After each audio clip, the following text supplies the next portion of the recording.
Fear. Fear is something everyone has, whether that be ghosts, clowns, heights, drowning, etc. Sometimes facing those fears can be life-changing. Others, not so much. I hope you can laugh at this story of me facing my fear. The ocean is a gorgeous thing with millions of hidden beauties. That's how I perceive it anyway.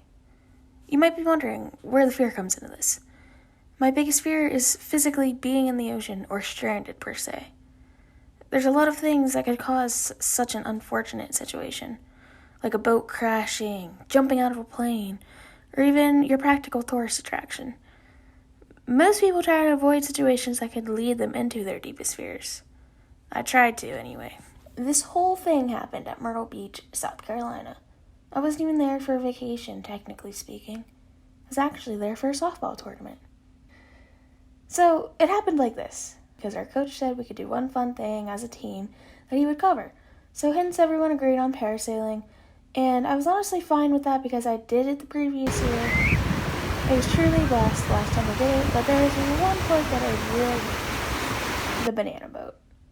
A banana boat is an inflatable raft that is literally shaped like a banana split minus the ice cream.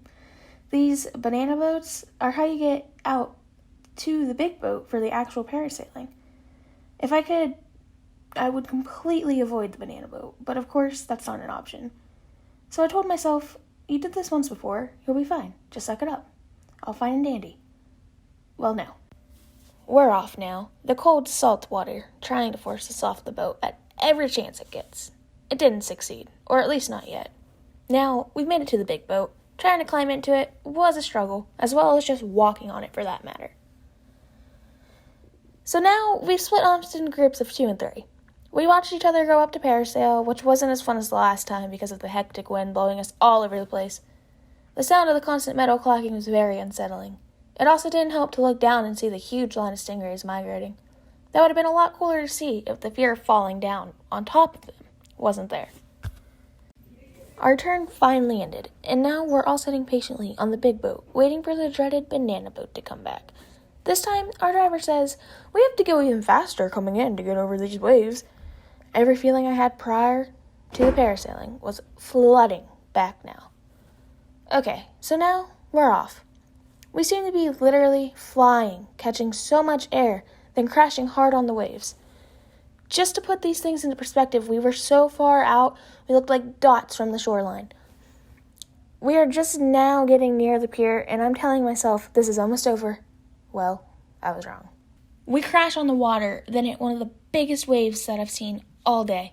This wave literally leaves me hanging on for dear life. No joke, I looked like something you'd see out of Tom and Jerry. So there I was, on the back of this banana boat, flopping around like a fish being blown by an industrial fan. Then, bang! I'm gone. So there I am, in the ocean, alone, past the pier, trying my hardest to keep calm. I prepared for the situation in fear that it would happen. But did I actually expect it to?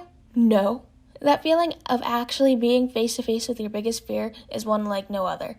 Never in a million years did I think this would actually ever happen because I didn't think I'd ever put myself in the situation for it to happen. These things aren't supposed to actually happen, but sadly it did.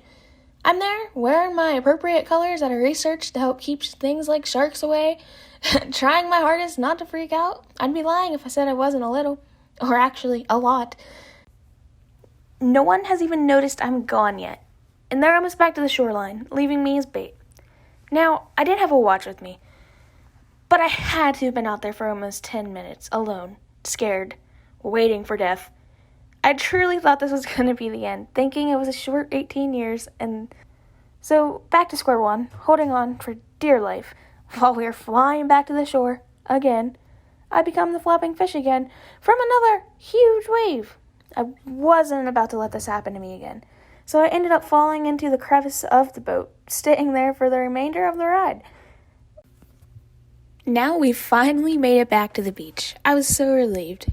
There I am, just laying in the crevice of the banana boat, trying to collect myself, thinking, it's finally over. Now, I don't plan on going in the ocean anytime soon.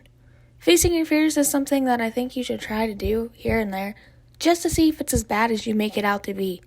Now, you might be thinking, wow, This story doesn't seem to be very scary. Now, don't let others tell you that your fear isn't real, especially if you've looked it in the eyes.